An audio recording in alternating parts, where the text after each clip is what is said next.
I didn't think it would be this hard to have one baby at a time.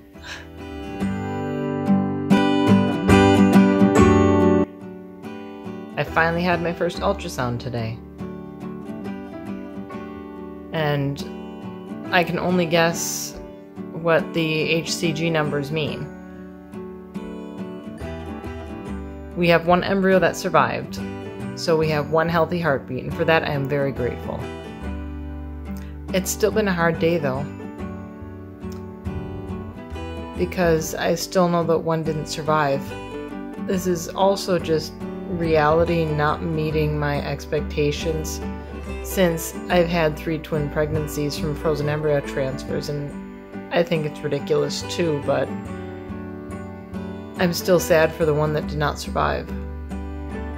And I've been trying to let it go and trying not to cry all day. But it's been hard.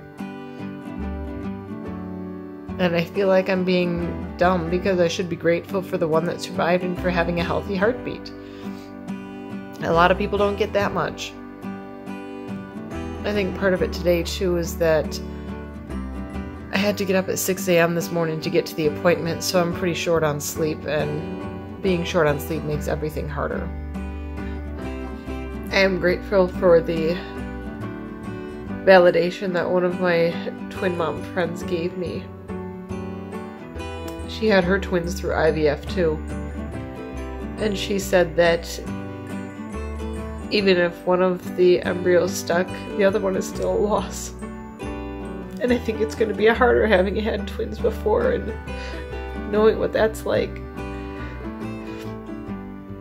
Because through all of this, I'm going to have an empty car seat. I'm going to have an extra pack and play with no baby. I figured that this was the case. But today was the end of all hope that maybe the other one had survived. And I am grateful for the one that survived, and I'm looking forward to meeting him or her. I don't know if there's anybody else out there like me who feels the loss of one of them, even while the other survived, or if everybody else is just grateful that one survived.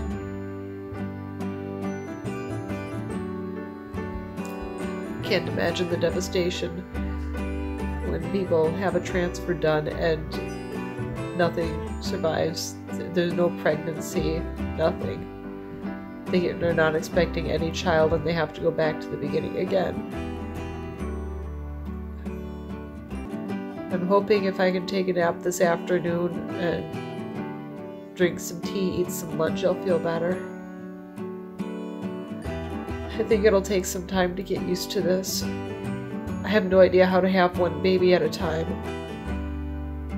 It's supposed to be simpler. Twin pregnancies are called a complicated pregnancy. But I know what happens in those. I don't know how to have one baby at a time. I have no idea what I'm doing. I almost feel like a first-time mom. Or at least first-time pregnancy. This is hard. I didn't think it would be this hard.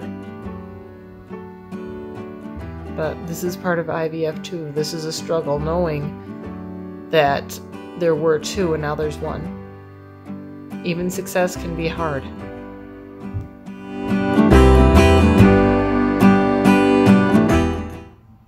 Today is the day after the ultrasound. I'm feeling a fair bit better today. I got some decent sleep last night, so that helps.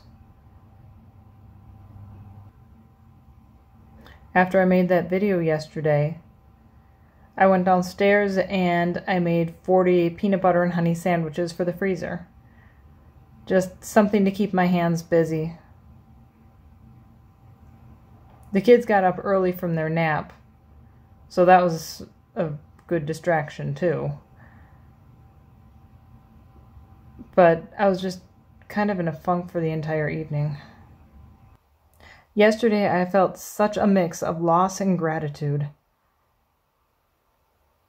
And it's very easy to let the sense of loss take over and just let the sadness take over. Gratitude has to be a choice. That's why people keep gratitude journals. It's a choice to focus on that, and they are choosing that. I am trying my best to choose it. Something I've been considering for quite a while now is starting a gratitude journal. I think it might help me get through some of the harder times like this, or even simply hard days with the kids, if I can sit down and focus on the things that I'm grateful for and just write it out. That way I can also go back to prior days and see what I had written on those days. What sort of journaling do you do, and what role does it play in your life? I've kept several journals throughout my life, but I've never managed to keep up with it for very long. I wish I would, but there just seem to be so many other things to do. Today I am 6 weeks, 5 days pregnant with my first singleton. I'm not even going to bother to show you my belly because it looks the same as it did before. I have noticed some pregnancy symptoms creeping up. Normally these would have started around 5.5 weeks, so a week ago or a little more than a week ago in my twin pregnancies. Some of them I didn't even have in my twin pregnancies. Like I'd mentioned, garlic is starting to smell pretty yucky. Meat I think is still okay, but I haven't tried any today yet. And the one that is very annoying that I didn't have in prior pregnancies is, you see all these little red spots under my chin here and everything? I'm getting more acne during pregnancy. Every other time I've gotten less. That's not cool. I've been trying to think about the positive side of having one baby at a time. It's probably not a normal thing to think of, but most people don't have 3 sets of twins before they have a singleton. Jeff and I have been talking a lot about starting a big garden. And I thought maybe we'd do that next year, but with the due date in April, I wasn't sure if it was going to be possible. Because during the last trimester, I'm not good for much of anything for a good chunk of the trimester. And then after the birth, it's another at least 3 months before I can do much of anything again. This time, maybe it'll be easier. I don't know, is it easier to carry one baby through 3rd trimester? Is a non-induced birth easier? Will I have an easier recovery since everything will be less stretched out? I don't know. I'll have to let you know. But I'm hoping that in the midst of this loss, I can find some advantages. Maybe we will start that garden next year. Maybe I'll have more time and energy to devote to putting up videos here, or writing on my blog, or maybe even working on some of the jiu-jitsu videos that we've been trying to make. Maybe I'll have more energy to take my kids out.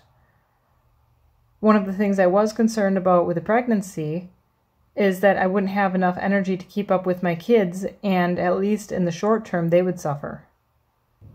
It'll also be nice that my maternity clothes might fit me to the end of pregnancy.